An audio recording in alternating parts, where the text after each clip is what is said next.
소설 죽은 왕녀를 위한 파반느는 1980년대 어느 남녀의 사랑 이야기를 그리고 있습니다. 이 작품은 등장인물의 사뭇 다른 외모 묘사가 인상적입니다. 남자 주인공은 주변 사람의 시선을 한몸에 받는 무척 잘생긴 미남입니다. 반면 여자 주인공은 누가 봐도 당황하게 하는 심각한 추녀입니다. 그런 까닭에 그녀는 어릴 적부터 겉모습만으로 함부로 판단하고 평가하는 폭력적인 시선에 긴 세월 시달려 왔습니다. 소설 전반부는 그녀가 받았던 깊은 상처와 고통을 비중 있게 다룹니다. 그 중에서 그녀가 가슴 아프게 토로하는 과거 한 장면을 읽어 드리겠습니다. 저 사실 그때 당신을 믿지 않았거든요. 아니, 실은 믿고 싶었지만 믿을 수 없었던 거예요. 그럴 리가 없었으니까. 도대체 어떻게 그럴 이유가 없었으니까요. 그 전에 당신이 제 짐을 들어주지 않았다면 전 분명 또다시 놀림감이 되었구나라고 생각했을 거예요. 이전에도 여러 번 비슷한 일을 겪었으니까. 즉, 가위바위보를 해서 진 사람이 저에게 가서 말 걸기, 그리고 이긴 남자애들이 어딘가 숨어서 배를 잡고 웃는 거예요. 수근거리는 주변의 그 분위기를 저는 너무나 잘 알고 있었어요. 그런 일을 겪을 땐 언제나 못 박힌 듯 몸이 얼어붙었으니까. 사람의 웃음이 창처럼 사람의 배를 찌를 수 있다는 걸 믿으세요? 여러분도 혹시 창처럼 날카로운 사람의 웃음에 배를 찔려본 적 있으십니까? 저는 이 대목에서 한참 먹먹히 가슴을 쓸어내렸습니다. 저 역시 수많은 멸시와 냉소에 오랫동안 마음이 베어봤기 때문입니다. 살면서 늘 따뜻한 시선만 받는 사람은 아무도 없습니다. 경우의 차이만 있을 뿐입니다. 우리는 모두 싸늘하고 날카로운 눈길에 의해 내면 깊은 곳에서부터 시린 피를 흘리곤 합니다.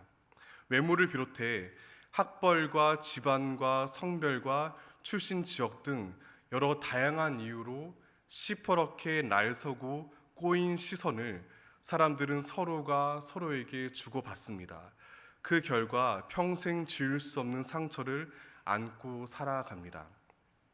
마찬가지로 오늘 함께 읽은 성경에도 수많은 싸늘한 시선에 심장이 찔린 한 사람이 등장합니다. 바로 삭개오입니다. 본문 말씀은 예수님께서 오랜 여행 끝에 마침내 예루살렘 입성을 앞두고 일어난 일을 보여줍니다.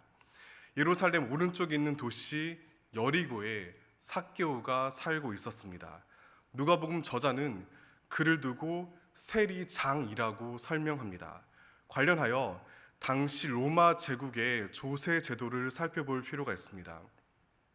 역사상 어느 나라나 세금을 정확하고 효율적으로 거두는 것은 매우 중요한 통치 행위입니다.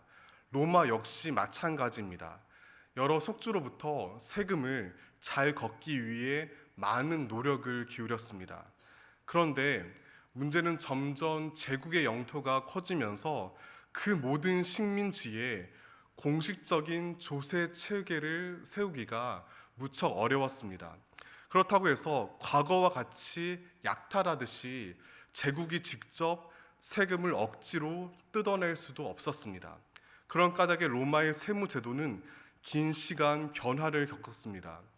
그 결과 예수님 당시 제국은 각 지역별로 세금 청부 권한을 장기 임대하여 상당한 권한을 부여합니다. 그리고 그 권리를 얻은 사람을 중심으로 피라미드 구조로 징수원들이 조직되어 마을 곳곳을 파고들었습니다. 이것은 사실 무척 교활한 제도입니다. 로마가 원하는 경제적인 이득은 충분히 얻으면서도 식민지 백성과 직접 부딪히지 않고 오히려 내분을 일으키기 때문입니다. 잘 아시다시피 세리들은 꼭 필요한 양의 세금만 걷지 않았습니다. 그들은 정해진 액수보다 지나치게 많은 돈을 그 사회의 절대 다수의 가난한 사람들로부터 악랄하게 빼앗았습니다. 한마디로 합법적인 강도죄입니다. 더욱더 심각한 문제는 그들이 그렇게 세금을 걷어서 최종적으로 바치는 곳이 바로 로마 제국이라는 사실입니다.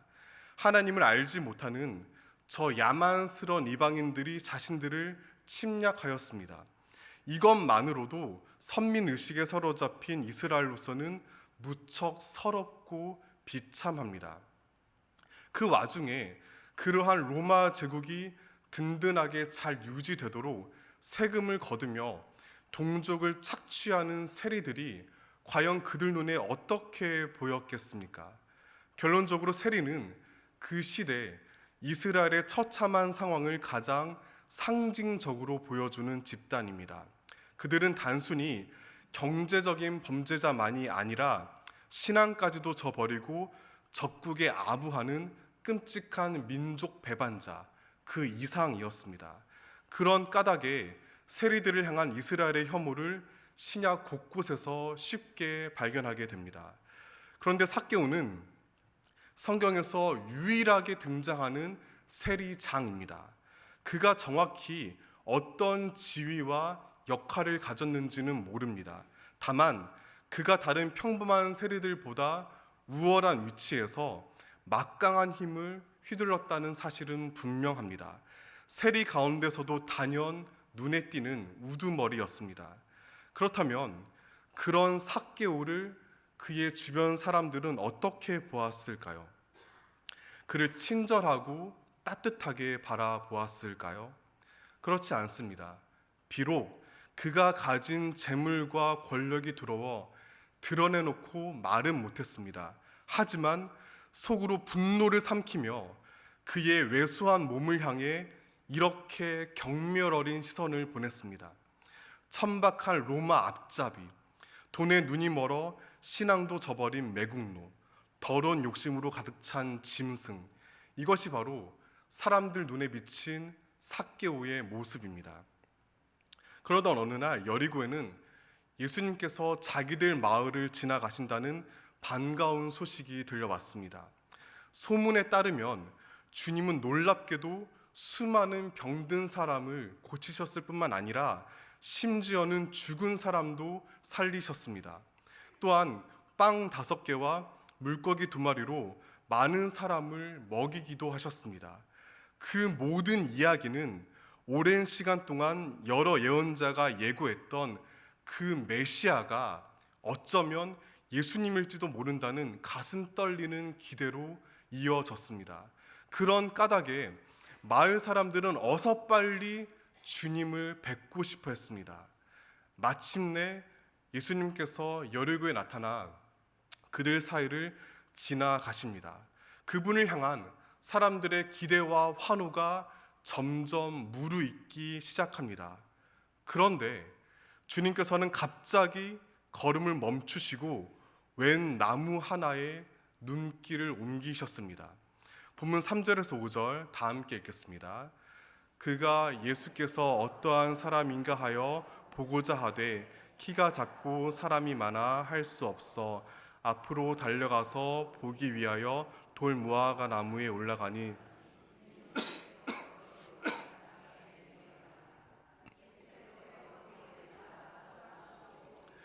삭개오야 속히 내려오라 내가 오늘 내 집에 유하여야겠다 하시니. 이 세 구절에는 각 절마다 반복되는 중요한 동사가 있습니다. 바로 보다입니다. 눈여겨 살펴야 할 점은 3절과 4절에 두 차례 등장하는 삭개오의 보다와 5절에 한 번 언급되는 예수님의 보다가 헬라어 원문에는 각각 다른 단어라는 사실입니다. 삭개오의 시선을 묘사하는 보고자 하되와 보기 위하여로 옮긴 헬라어는 신약에서 매우 자주 등장하는 동사입니다. 반면 나무 위에 올라탄 삭개오를 예수님께서 쳐다보시고라고 기록한 헬라어는 다릅니다. 위쪽 방향과 보다를 결합한 단어입니다. 그런데 여기서 이 보다를 뜻하는 헬라어 블레프는 삭개오의 시선과는 달리 마음의 눈으로 보다라는 의미를 함께 포함합니다. 게다가 이 위쪽을 뜻하는 헬라어 아나는 단지 방향만 가리키지 않습니다. 각각 중심에 다시라는 뜻 역시 함께 가집니다. 따라서 5절에 기록된 예수님의 쳐다보시고의 진정한 의미를 풀어보면 이렇습니다. 마음의 눈으로 주목하여 중심으로 새롭게 보다입니다. 특별히 본문과 같은 문법 형태인 아나블레삽스는 신약성경에 총 7번만 등장합니다. 나머지 6개의 구절 중에서 하나는 예수님께서 탄식 어린 기도를 드리며 하늘을 보셨을 때, 다른 하나는 시각장애인이 고침을 받아 눈을 떴을 때, 또 다른 하나는 주님이 과부의 두랫돈에 대해 말씀하시며 부자들을 쳐다보실 때입니다. 모두가 허공을 향한 멍한 시선이 아니라 의미심장한 눈길을 표현합니다. 무엇보다 주목해야 할 사실이 있습니다. 마태, 마가, 누가, 공관복음 모두 오병이어 사건을 기록하며 이 아나블레삽스를 사용하였습니다. 바로 예수님께서 축복과 감사의 기도를 드리기 위해 하늘을 우러러 보신 모습입니다. 이때 주님께서 고개를 들어 올려다 보신 모습은 무의미한 습관적인 행동이 아닙니다. 하늘에 계신 아버지 하나님을 향한 두터운 신뢰와 사랑을 바탕으로 합니다. 한번 상상해 보시길 바랍니다. 그날 비록 사람들 눈에는 초라한 음식에 불과했지만 한 아이의 아름다운 마음이 담긴 떡 5개와 물고기 2마리를 주님께서 손에 들고 하늘을 바라보셨습니다. 그때 갈릴리 호수에서 불어오는 바람결에 흩날리는 머리카락 사이로 보이는 그분의 눈빛이 과연 어떠했겠습니까? 분명 두 눈망울 안에는 가혹한 폭력과 가난에 시달렸던 갈릴리 백성을 향한 애끓는 사랑이 가득 담겨 있었을 겁니다. 누가복음 저자가 이때와 똑같은 단어를 본문에 사용한 것은 다분히 의도적입니다. 나무 위를 향한 주님의 눈길을 묘사하면서 삭개오처럼 그냥 보셨다라고 언급해도 이야기 흐름을 이해하는 데 무리가 없습니다. 그런데 굳이 올려다 보셨다라는 의미심장한 단어로 정확하게 표현하셨습니다. 그 이유가 무엇일까요? 누가는 이렇게 정교한 어휘 사용을 통해 예수님께서 삭개오를 향해 막연한 시선을 던지지 않았음을 분명하게 알려줍니다. 그 대신 주님은 나무 위에 초라한 모습으로 올라가 있는 삭개오, 그 한 사람을 당신의 온 마음 다해 응시하셨습니다. 여기서 명심해야 할 사실이 있습니다. 지금 주님은 한가롭게 산책하는 중이 아닙니다. 주님은 십자가와 부활이라는 막중한 사명 위에 예루살렘을 향한 발걸음을 무겁게 그러나 더디지 않게 옮기는 중입니다. 게다가 주변에는 어마어마한 군중이 몰려들었고 그런 그들을 로마 군대가 예의주시하는 매우 긴박한 상황입니다. 그 와중에 예수님이 뜬금없이 발길을 멈추시고 그동안 일면식도 없었던 삭개오를 가만히 쳐다보셨습니다. 그렇다면 이때 삭개오를 향한 예수님의 시선은 어떠했을까요? 주님의 눈동자에 비친 그는 과연 어떤 모습이었을까요? 예수님도 다른 여리고 사람처럼 그를 미움과 멸시의 눈길로 바라보셨을까요? 그렇지 않습니다. 왜냐하면 주님께서는 그를 바라보신 후 매우 충격적인 말씀을 하셨기 때문입니다. 5절 다시 한번 다 함께 읽겠습니다. 예수께서 그곳에 이르사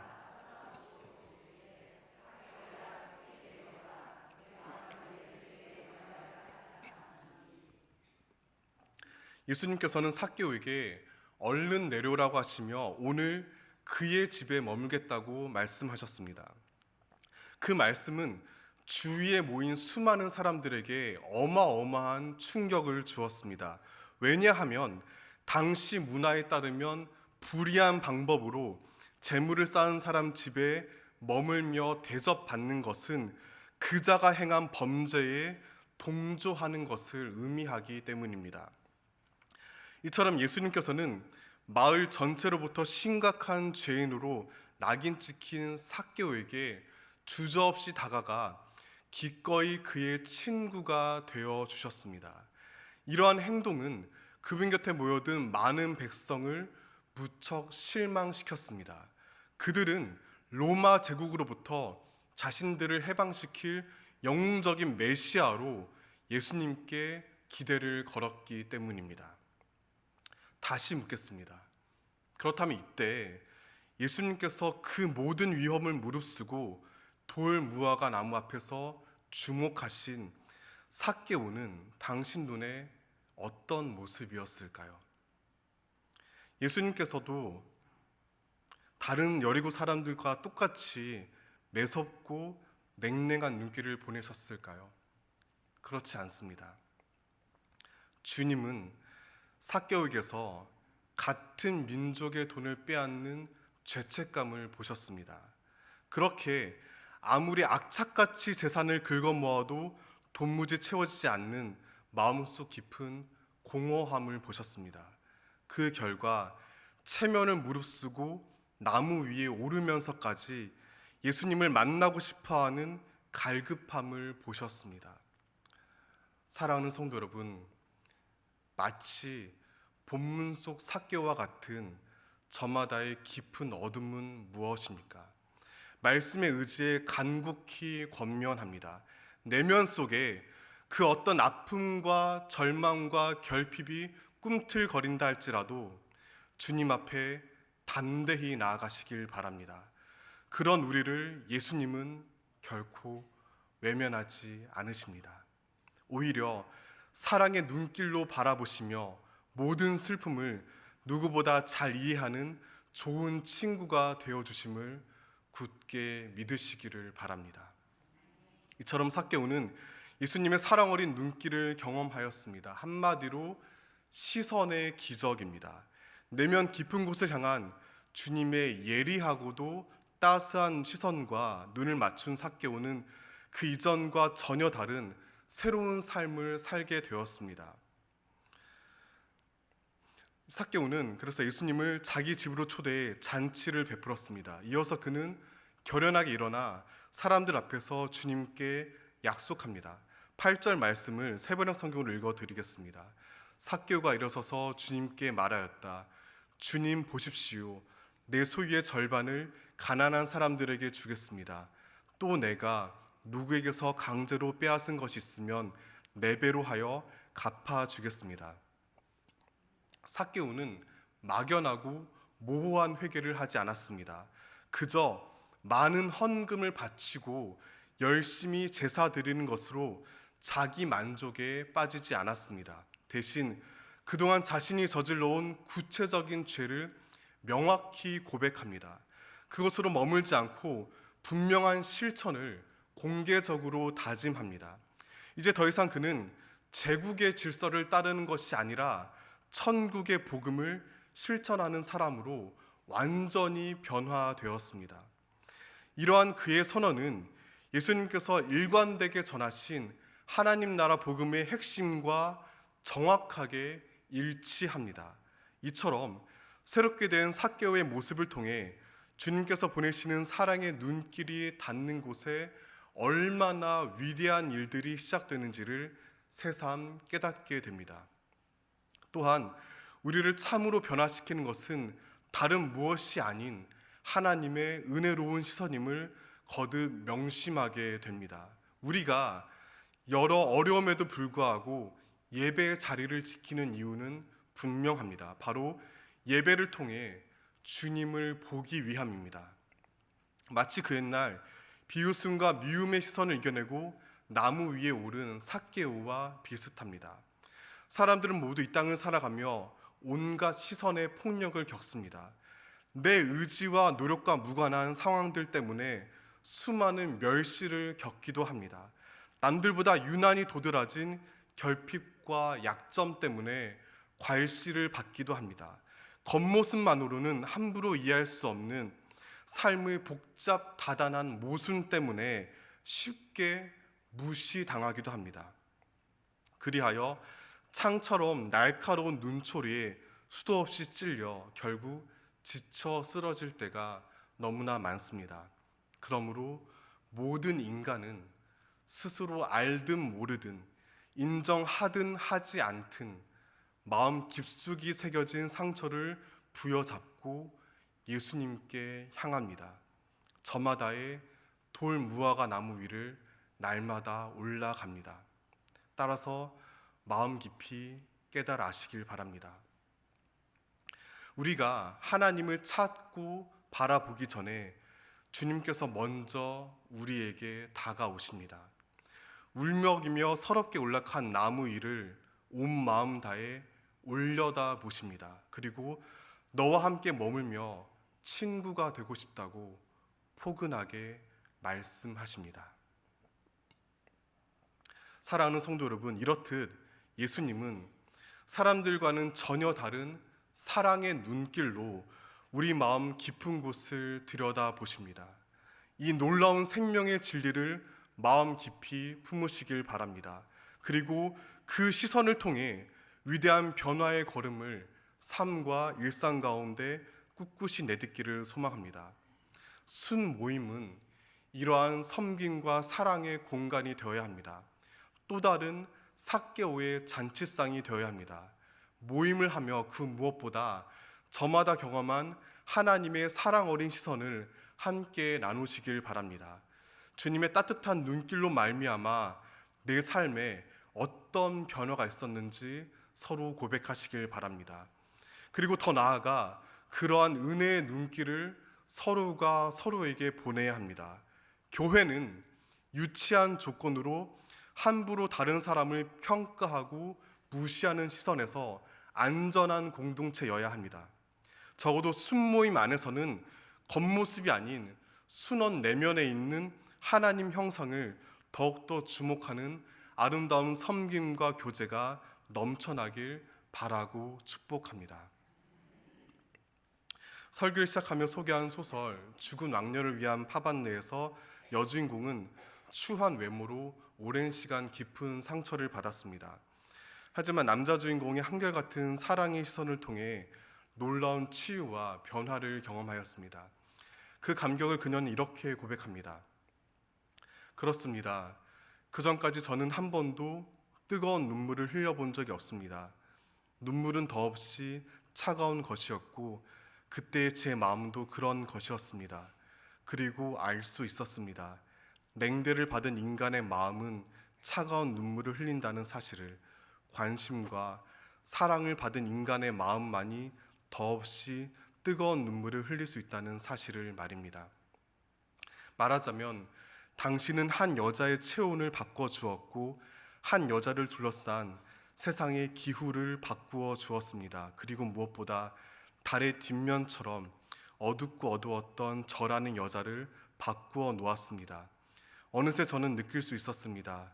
지난날의 모든 상처가 사라졌음을, 그리고 이제는 튼튼하게 아물었다는 사실을 말입니다. 사랑하는 성도 여러분, 이웃을 향해, 특별히 냉대에 익숙해진 연약한 이웃을 향해 예수 그리스도를 본받아 온 마음을 담은 따뜻한 시선으로 다가가시기를 바랍니다. 올곧은 눈길로 세상의 변화를 갈망하며 나아가시길 바랍니다. 온갖 잔인한 이유로 힘겨운 오해를 당한 이들에게 가까이 다가가 그들과 함께 울고 웃으며 공감의 시선을 건네시길 바랍니다. 그리스도인은 소설의 표현을 빌리자면 차가운 심장을 가진 다른 이의 체온과 그를 둘러싼 세상의 기후를 바꾸어 주는 사람들입니다.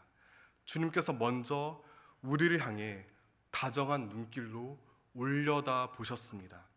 이토록 위대한 하나님의 사랑을 마음 깊이 품어야 합니다.